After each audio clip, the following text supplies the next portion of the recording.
नमस्कार दोस्तों। In our life we need three magic powers to succeed: will power, knowledge power and action power. हमें सबसे पहले किसी कार्य के बारे में सोचना है, विचार करना है, उसका चिंतन करना है, उसकी इच्छा करनी है, उसके बाद उसका नॉलेज बढ़ाना है, उसके बारे में ज्ञान अर्जित करना है और उसके बाद उस पर एक्शन करना है।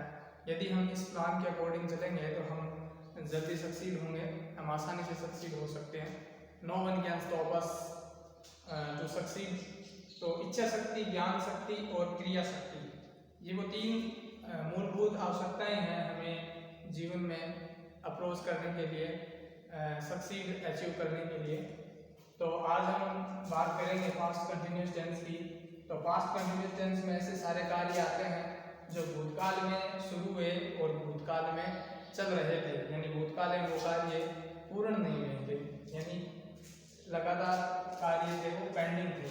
तो हमें पता है कि पेंडिंग जहाँ पर कोई कार्य होता है उसके लिए जो एमवी आती है, यानी मुख्य क्रिया आती है, वो प्रोग्रेसिव आती है, मुख्य क्रिया के साथ आईएनजी का प्रयोग होता है।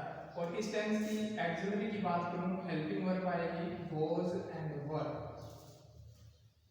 सिंगुलर नंबर के जो सब्जेक्ट्स हैं उनके साथ वॉज का प्रयोग और प्लूरल नंबर के जो सब्जेक्ट्स हैं उनके साथ वर का प्रयोग।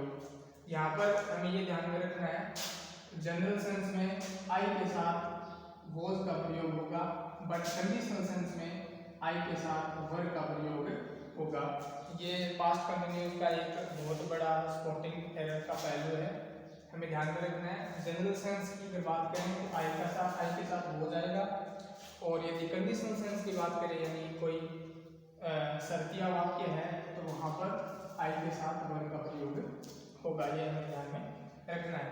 तो इसकी हिंदी पहचान हम सब जानते ही हैं, क्या होगी? हिंदी वाक्यों के अंदर में रहा, रही और रहे थे, साथी थे आदि आते हैं। और इंग्लिश इंट्रोडक्टरी की बात करें तो वॉज वर के साथ प्रोग्रेसिव,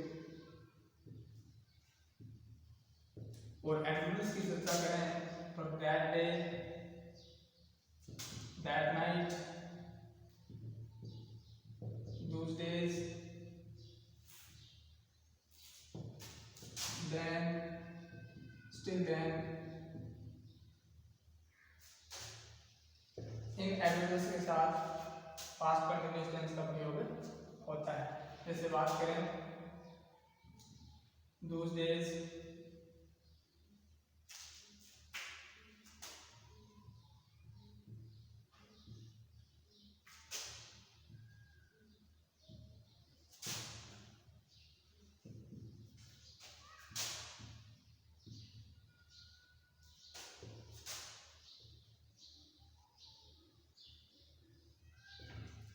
उन दिनों हम प्रमोशन प्राप्त करने के लिए कठिन परिश्रम कर रहे थे। उन दिनों हम प्रमोशन प्राप्त करने के लिए कठिन परिश्रम कर रहे थे।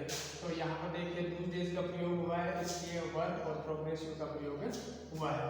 इसी तरह और वाक्य देखिए, देन राम वॉज,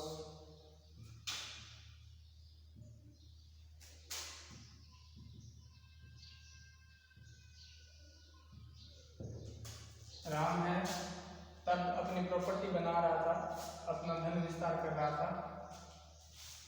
इसी प्रकार आई वॉज,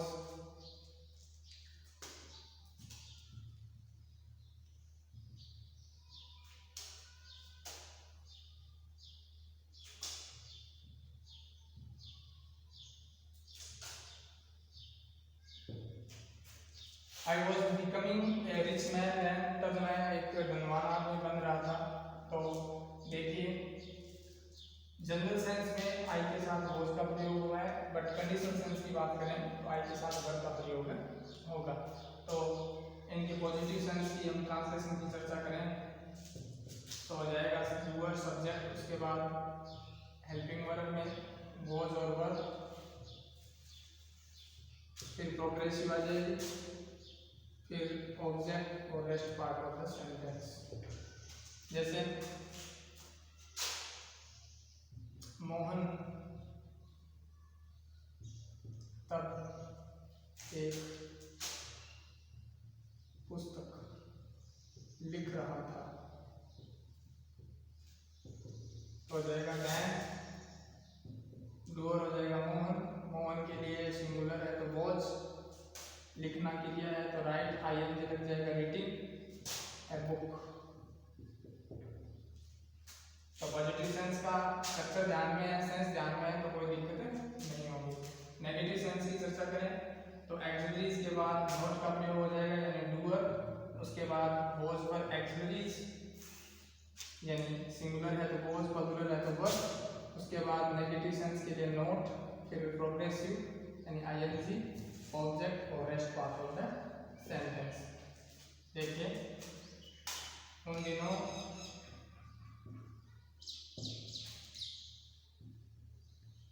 वे हमारा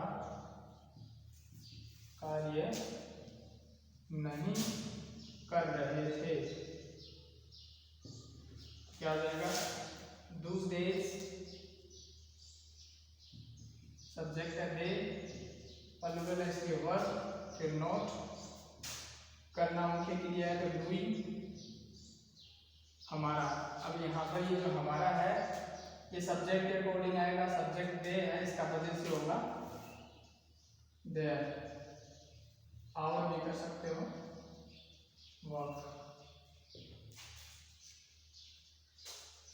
सॉरी आवर होगा देयर नहीं होगा, तो ये हमें ध्यान में रखना है क्योंकि यहाँ पर ये जो हमारा शब्द है ये ऑब्जेक्ट के अकॉर्डिंग आया है, सब्जेक्ट के अकॉर्डिंग नहीं आया है। सब्जेक्ट के अकॉर्डिंग आता तो हम इसका पोजेसिव देते, ऑब्जेक्ट यहाँ पर है हम और हम का होता है अस, अस का पोजेसिव होगा और ये हमें ध्यान में रखना है। अब इंट्रोगेटिव सेंस की चर्चा कर लें।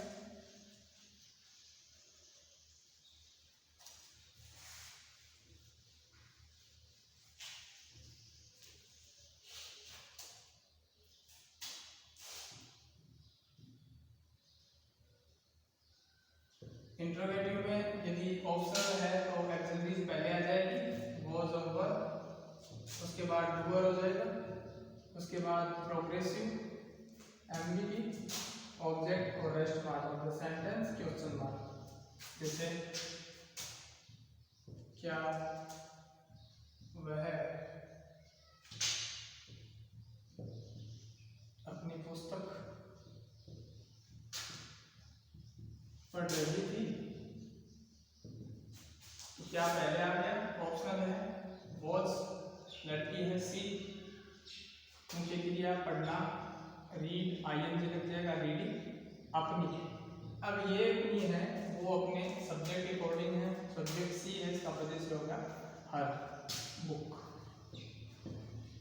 Question mark. इंट्रोगेटिव सेंस की बात करें तो डब्ल्यूएच वर्ड आ जाएगा, उसके बाद एक्सिलरीज, सिंगुलर के लिए वॉज, प्लूरल के लिए वर्ब, उसके बाद डूअर, उसके बाद एमवी की प्रोग्रेसिव और object and rest part of the sentence and question mark.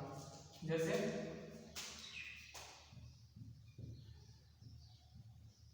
तब हम वहां क्यों रह रहे थे, तो क्यों बीच में आ गया? वाई आ जाएगा, सब्जेक्ट प्लूरल है तो वर आ जाएगा, डूअर बी, मुख्य क्रिया रहना, लिव, आईएनजी हो जाएगा लिविंग, ऑब्जेक्ट वहां देयर। तो ये हमें ध्यान में रखना है, why were be living there. और तब बच गया, इसको आप पहले भी लिख सकते हो देन, और लास्ट में भी लिख सकते हो then. Choice at your hand. तो देन पहले लिखते हो तो आपको कोमा लगा के अलग करना पड़ेगा, लास्ट में लिखते हो तो कोई दिक्कत नहीं है। और जो एडवर्ब्स एमवी के साथ प्रयोग होती है, एमवी और एसवी के साथ प्रयोग होती है, जैसे ओपन, ऑलवेज की हमने चर्चा की थी, आगे भी और होगी तो हम चर्चा करते रहेंगे। इन एडवर्ब्स का प्रयोग आप वाक्य के शुरू में कर सकते हो, वाक्य के अंत में भी कर सकते हो। आगे हम इंट्रोगेटिव नेगेटिव सेंस की बात करें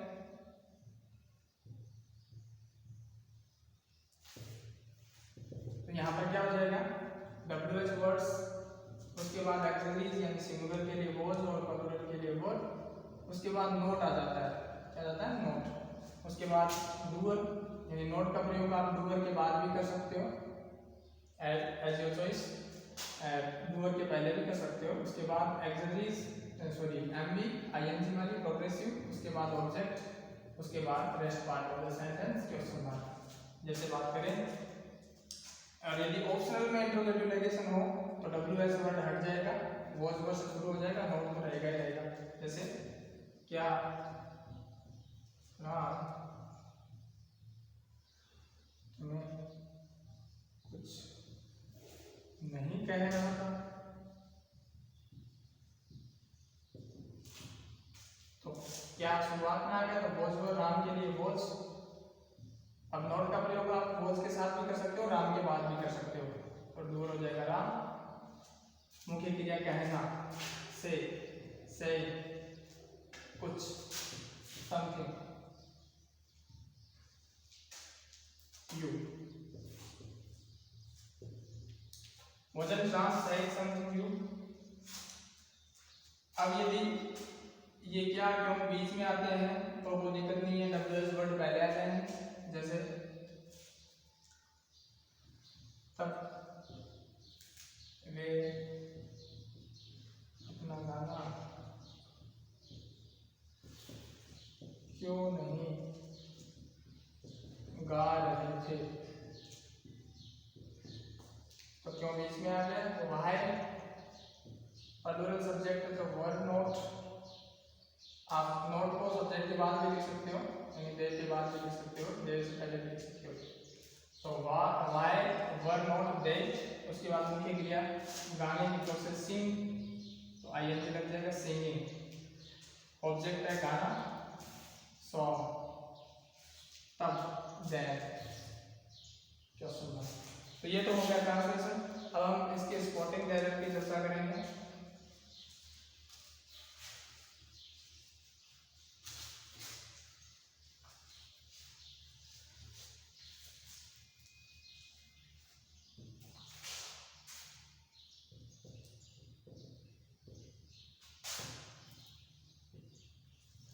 पास्ट कंटिन्यूअस टेंस में स्पॉटिंग एरर की सबसे बड़ी जो एरर है, सबसे बड़ी जो एरर स्पॉट का क्षेत्र है वो है एक्सिलरी, यानी जनरल सेंस में वॉज है आई के साथ आती है।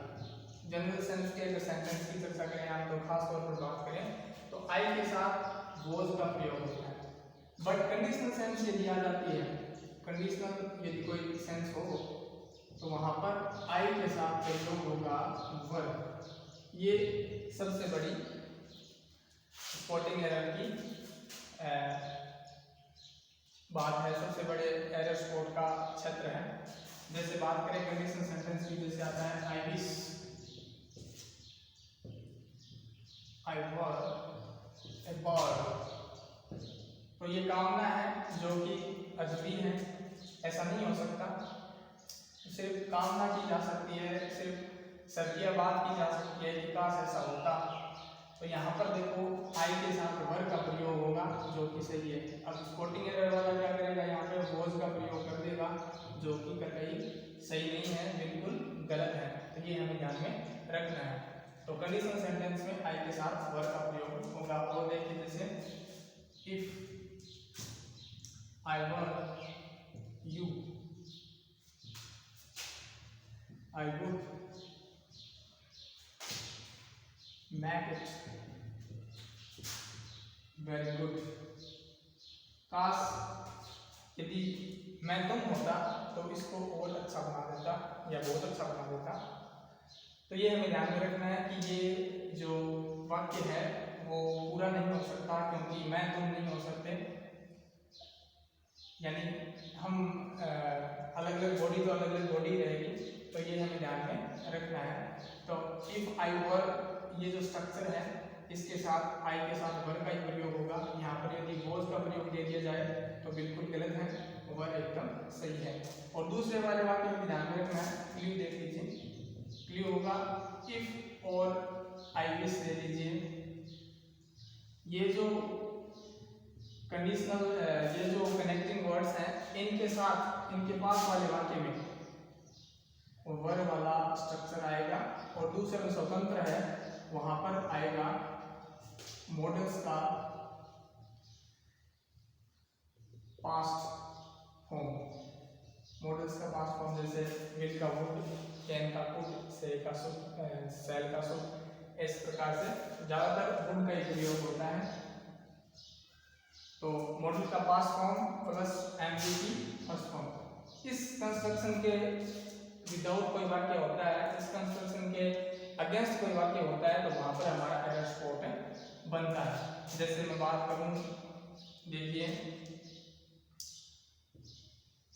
दे will take it very comfort if there was you। ये सेंटेंस देखिए, they will take it very comfort if there was you। यहाँ पर दो गलतियां हैं। देखिए ये वाक्य प्लस कंडीशनल है, यानी शर्तिया वाक्य है। यहाँ पर देखिए ये तो विल गलत है, क्या आएगा, पास्ट आएगा वुड। और एक बहुत गलत है, क्या आएगा, वर। यानी कंडीशनल सेंटेंस में हमेशा प्लूरल एक्सिलरी का प्रयोग होगा, और पास्ट कंटिन्यूअस की प्लूरल एक्सिलरी है वो है वर। तो ये हमें ध्यान में रखना है। तो इसका सही फॉर्मेशन होगा they would take it very comfort if they were you. तो ये हमें ध्यान में रखना है। सबसे बड़ा एरर स्पॉट का क्षेत्र है कंडीशनल और जनरल सेंस की contradiction.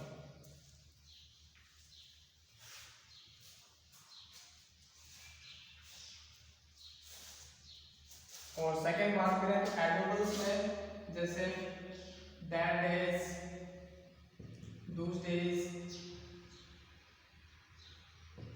Eight that moment, at that time, then, till then,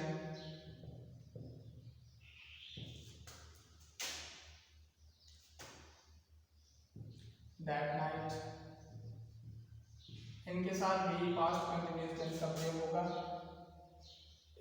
question पूछने वाला क्या करेगा, इन एडवर्ब्स के साथ पास्ट कंटिन्यूअस के अगेंस्ट कोई टेंस दे दें तो वहां पर हमारा एरर स्पॉट होगा। जैसे बात करें दूस डेज,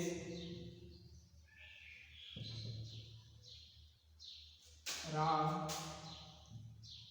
रोट ए बुक। दूस डेज आ गया तो सेकंड के लिए आना बिल्कुल गलत है। क्या होगा, Ram was reading a book, जो कि सही है। ये हमें ध्यान में रखना है। इसी तरह मैं Mohan and Sohan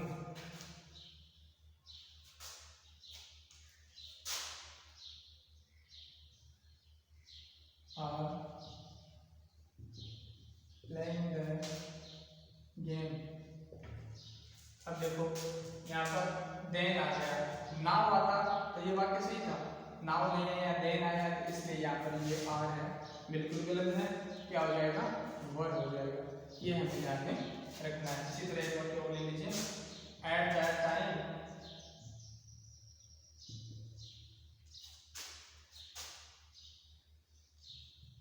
we are friends.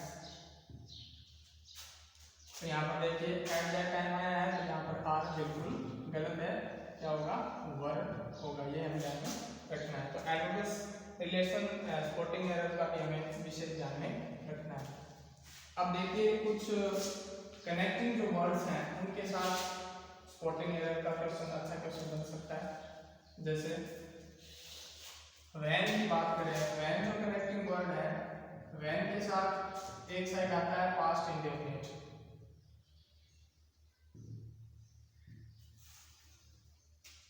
और एक साइड आता है पास्ट कंटिन्यूअस।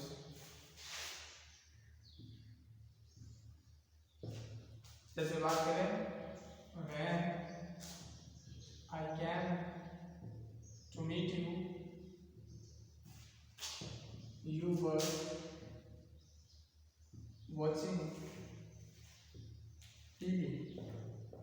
अब देखिए ये कंस्ट्रक्शन है वो इसी टाइप से रहेगा, यानी वैन के पास वाले वाक्य में आएगा पास्ट इंडेफिनिट, सही है, और स्वतंत्र जो वाक्य होगा वहां पे आएगा पास्ट कंटिन्यूस, जो कि सही है। अब स्पोर्टिंग एरर वाला क्या करेगा, इस साइड पास्ट कंटिन्यूस दे देगा और इस साइड पास्ट इंडेफिनिट दे देगा, जो कि हमारा एरर का सबसे बड़ा स्पॉट होगा, हमें वहां पर एरर को स्पॉट करना है। तो ये वाक्य इस तरह से होता, when I was coming to meet you, you watched TV. बिल्कुल गलत होता। क्यों होता, वैन के पास वाले वाक्य का जो कंस्ट्रक्शन होगा वो पास्ट इंडेफिनिट के अकॉर्डिंग होगा, यानी क्रिया की सेकंड फॉर्म, जो कि ये है बिल्कुल सही। और जो दूसरी साइड वाला वाक्य होगा उसका कंस्ट्रक्शन होगा पास्ट कंटिन्यूस टेंस के अकॉर्डिंग, जो कि इस यहाँ पर सही है, यहाँ पर गलत है, ये हमें ध्यान में रखना है। ऐसे वाक्य एक और देखिए, when Ram called the Lakshman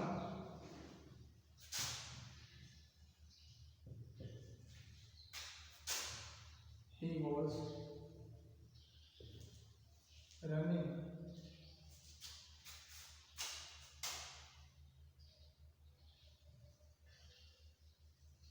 through the jungle। जब राम ने लक्ष्मण को पुकारा तो वह जंगल में से दौड़ रहा था। तो इस वाक्य का कंस्ट्रक्शन देखिए बिल्कुल ठीक है, बिल्कुल सही है। ये पूछने वाला क्या करेगा, वैन के साथ पास्ट इंडेफिनिट दे देगा और स्वतंत्र वाले में पास्ट इंडेफिनिट टेंस दे देगा, जो कि गलत है। यानी वैन के साथ आएगा पास्ट इंडेफिनिट कंस्ट्रक्शन, यानी क्रिया की सेकंड फॉर्म वाला, जो कि सही है, और स्वतंत्र वाला अलग वाक्य होगा उसमें आएगा पास्ट कंटिन्यूस टेंस, यानी आईएनजी और वॉज वर्ब वाला, जो कि सही है। ये हमें ध्यान में रखना है। एरर स्पॉट का एक अच्छा विषय है ये, अच्छा क्षेत्र है। आगे चर्चा करेंगे हम वाइल की।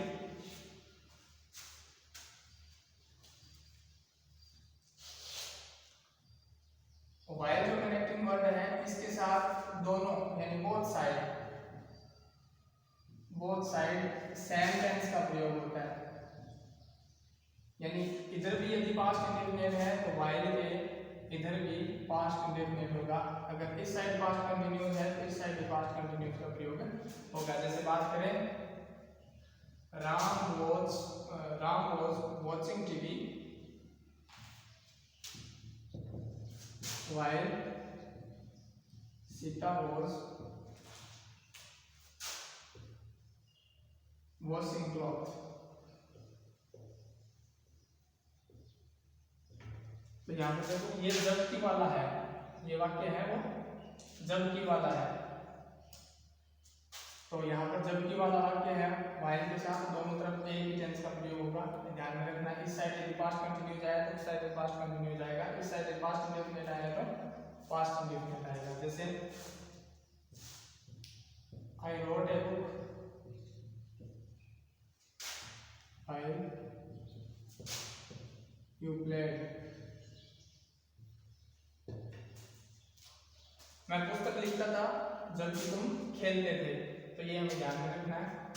तो while के साथ दोनों तरफ एक सा ही टेंस का प्रयोग होगा। अगर यहाँ पर कोई अगेंस्ट दे दिया जाता है, जैसे she was playing with cards while I studied। देखिए while वाला वाक्य है, इस साइड कंटिन्यूस है, इस साइड इंडेफिनिट है, जो कि गलत है। तो यदि आप इंडेफिनिट रखते हो तो यहाँ पर भी सेकंड क्रिया करो, और यदि कंटिन्यूस रखते हो तो यहाँ पर भी वॉज प्रोग्रेसिव करो, जो कि सही होगा। तो ये हमें ध्यान में रखना है।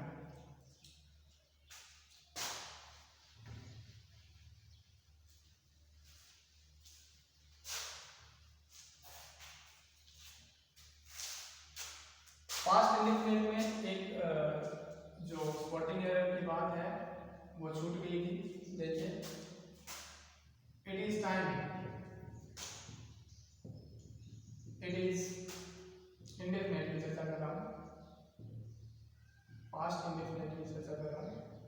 It is time. It is about time. It is high time.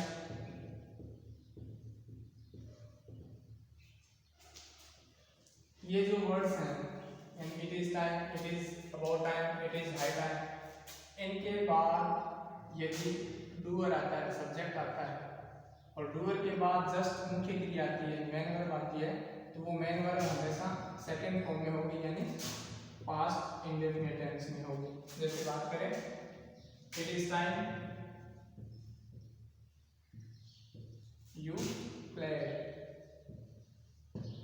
तो ये हमें ध्यान रखना है। इन वर्ड्स के बाद यदि डूअर आता है, सब्जेक्ट आता है, और सब्जेक्ट के जस्ट बाद यदि हेल्पिंग वर्ब आती है, तो वो हेल्पिंग वर्ब हमेशा पास्ट इंडेफिनिट में होगी, यानी क्रिया की सेकंड फॉर्म में होगी। बल्कि यदि डूअर के बाद यानी इन वर्ड्स के साथ सब्जेक्ट आए, सब्जेक्ट के जस्ट बाद टू आ जाए, जस्ट बाद हेल्पिंग वर्ब ना आए, जस्ट बाद टू आ जाए, तो वहां पर प्रेजेंट इंडेफिनिट यानी जेरेंट मुख्य क्रिया की फर्स्ट फॉर्म का प्रयोग होगा। ये हमें ध्यान में रखना है। जैसे it is time you to study, तो ये ध्यान रखना है। ये वर्ड्स हैं, इसके बाद डूअर है, उसके बाद टू आ गया, उसके बाद क्रिया आएगी, वो फर्स्ट फॉर्म आएगी, सब्जेक्ट नहीं भी आ सकता, ये भी ध्यान रखना। It is high time to play, तो विदाउट सब्जेक्ट भी आ सकता है। टू अगर आ गया तो मुख्य क्रिया की फर्स्ट फॉर्म का प्रयोग होगा।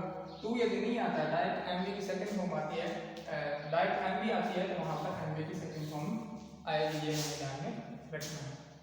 तो आई होप हम सभी ने ये समझा स्पोर्टिंग डायरेक्ट। धन्यवाद।